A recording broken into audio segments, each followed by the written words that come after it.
Is it right to boycott goods from a particular country? When normally not, when it is among equal partners. But my simple tribal mind says that China is not a normal country. If the world was a club of peaceful sheep, China is a wolf in sheep's clothing. It doesn't respect the rules of the game. It's a totalitarian regime run by a clique. It's not representative of its people. In fact, its people are just an instrument for its expansionist ambitions. It doesn't respect international customs or bodies like the WHO, and we saw because of its behavior how the COVID spread so much and caused so much suffering. Yet, we, the people of the world, also have double standards. We overlook everything and just want trade with it. In 1947, China gobbled up Inner Mongolia.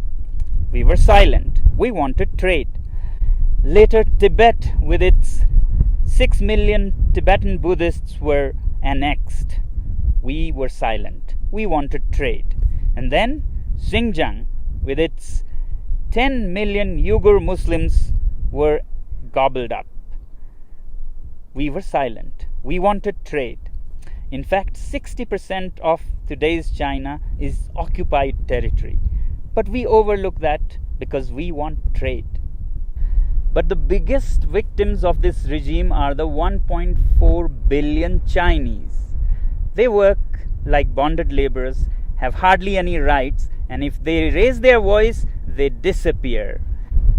China has already blocked and banned Twitter, Google, Facebook, and keeps its people from all the information of the free world. And now with the Belt and Roads Initiative, China is laying a debt trap around the world. Already, countries like Sri Lanka have lost their land as they couldn't pay the debts. Pakistan is soon becoming a colony of this kind. In Africa, Djibouti has already lost its land for China. Countries like Tonga have debts that amount to 44% of its GDP. After Asia and Africa, they're soon arriving in Europe, where assets are being built all over Central Asia and Europe with loans from Chinese companies and contracts given to Chinese companies with very high rates, and when you can't repay the loans, you lose your land. To my simple tribal mind, these belts and roads are the veins to suck the blood of the world, to send finished Chinese goods, and to suck resources and money from around the world. But we overlook all these facts because we are addicted to cheap Chinese goods. We must also find out, why are these goods cheap in the first place? Can we ethically make cheap goods like this? Well, they are cheap because the labor is low paid, labor laws are hardly there, and natural resources are plundered like there is no tomorrow. State subsidizes utilities to artificially lower their prices, and they manipulate currencies in their favor. So it's time that we, citizens of the world, take our wallets into our hands and say we have personal economic sanctions on this regime. And yet in the free world, we have the double standards to say that if our own country has environmental and human rights restrictions, we move our factories to China. Well, aren't Chinese people human beings with human rights? Isn't nature in China a part of this planet? Now, some people would ask, is it practical? How can we manage without Chinese goods? And what are the alternatives? Well, if we are determined and give enough time to businesses and industry, things will adapt themselves. So that's why I say boycott made in China, software in a week, hardware in a year. So your software apps like TikTok, Hello that you have on your mobile phones, you can immediately uninstall and uninstall in millions so that China gets a message. As for hardware like phones, computers, clothing, we take a year and slowly choose products sourced out of the free world.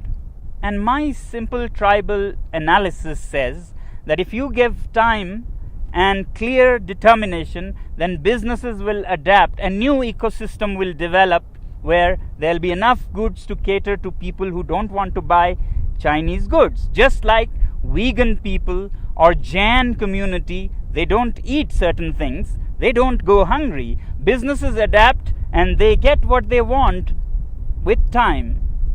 As for replacements and alternatives to Chinese good, I really don't think that we need an alternative for everything. We have been buried under cheap Chinese goods. We have made our houses into museums cluttered with cheap things that we don't even need. Why do we need 10 pairs of shoes? Why can't we do with 3 pairs of shoes made very nicely by local craftsmen? Why do we let these goods pollute our rivers, lakes? Can we learn to live simpler? These lockdowns have actually taught us that we can be happy with much less. So can we also think out of this box and talk about a simpler life with local products? If you want to learn more about how to live happily with simpler lives, please look up our movement, ilivesimply.org. You may not agree with me, but if we keep appeasing China because of our addiction to trade with it and overlook everything else, my simple tribal mind says that we might even be repeating history. How in the late 1930s, the British government led by Chamberlain kept appeasing Hitler and giving in to its demands finally led to the Second World War. If we continue on the same path, we might either be leading the world to a third world war or a world dominated and colonized by China. Let me help you understand further what our addiction to trade with China can land us into. Here's a story of the great Indian monkey trap. Man puts a sweet bait into the pitcher and then ties this pitcher to a tree with a very small opening. And the monkey comes, puts its hand into the pitcher, grabs the sweet. As it closes its fist to grab this bait, the opening is so small that a closed fist cannot come out of its mouth. But the monkey does not understand that all it has to do is let go of its little booty to free itself from slavery. It struggles and struggles to get its hand out, but doesn't open its fist and let go of the bait. Continues for all night, and in the morning, the shrewd hunters come and catch it, all because of its attachment to its booty. I hope we are more evolved than monkeys and can let go of such baits. Well, this is all that the last citizen from the remotest part of the planet can say. The choice is yours.